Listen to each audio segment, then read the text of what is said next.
حضرت ابراهیم 86 سال فرزند نداره. چند سال؟ حالا طرف میبینید 2 سال 3 سال ازدواج کرده، 5 سال ازدواج کرده، بعد خدا یکم دیرتر بهش فرزند میده، تمام زمین و زمان رو به هم میدوزه، از خدا قهر میکنه، انقدر اسیر نداشتهاش میشه که گویا خدا هیچی بهش نداده، از داشتهاش دیگه لذت نمیبره، انقدر داشتههای مردم رو میشمره که فلانی این داره این داره این داره، که اصلا فکر میکنه خدا هیچ نعمتی به خودش نداده، اصلا خودشو بدبخترین فرد دنیا میفهمه که یک نعمت خدا بهش نداده یا دیرتر میخواد بده بنا به یک حکمت. حالا خدا اگر دیرتر به تو داد میخواد ظلم بکنه به تو. تو کارخانه خلقت الله سبحانه و تعالی بچه کمه، طوری زندگی میکنه گویا غمهای تمام عالم رو سرش ریخته. حکیم علامه مولانا شفری طحنوی رحمت الله تعالی بچه نداشت. حاج امدادالله مهاجر مکی شیخشون بودن، بچه نداشتن. اما همینا صاحب بیش از هزاران تعریف و تصنیف شدن. امروز که امروزه تمام من و شما فرزندان معنوی حکیم علامه طحنوی، هر شاگردش میبینی به هر نقطه دنیا رفت، دنیای رو متحول کرد، فرزندای معنویش هستن. ابو جهلا و ابو لهبان نبی ما رو میگفتن که چی؟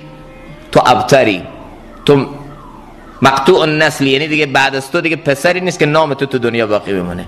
نام کی باقی موند؟ نام ابو لهب یا نام نبی ما؟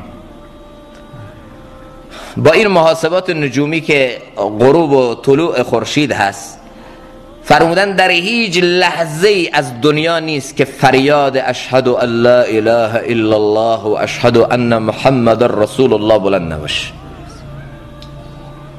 پشت سر هم دیگر با این نظام غروب و طلوعی که وجود داره، در هر گوشه دنیا با صدای اذان اشهد ان لا اله الا الله، اگر با همین گردش خورشید کسی بتونه بچرخه، هر جای دنیا بره این صدا با خورشید میچرخه. و رفعنا لك ذکرک. چند تا پسر داشت؟ بگید چند تا؟ نبی ما 2 تا پسر داشت، هر 2 تا پسر در اوان طفولیت از دنیا رفت. تمام دخترای نبی ما در حیات نبی همه وفات کردن. تمام دخترای نبی ما در زمان حیات نبی ما وفات کردن. یک دختر بعد از وفات رسول پاک علیه السلام 6 ماه فقط زنده بود. کی؟ فاطمه الزهرا، پاره تن نبی. بعضیا فکر میکنن چون خدا به من بچه نداده به من ظلم کرد. الله اگر اراده ظلم میداشت به نبیش چرا نداد؟ یکی از بزرگان خیلی زیبا میگفت الله سبحانه و تعالی وقتی یک مشکل، یک حالت، یک پریشانی برات میاره، فکر میکنی الله دوستت نداره، فکر میکنی الله باید قهر کرده، فکر میکنی الله سبحانه و تعالی نعمت رو از تو سلب کرده، فوراً با خودت فکر کن آیا مصیبتی که به من آمده از جنس این مصیبت به نبی من آمده یا نیامده؟ به خدا من میتونم به جرأت بگم هیچ کی در دنیا نمیتونه ادعا کنه که من این مصیبت برام آمد و نبی من این مصیبت رو نچشید. پسر نداری؟ خب نبی ما هم نداشت.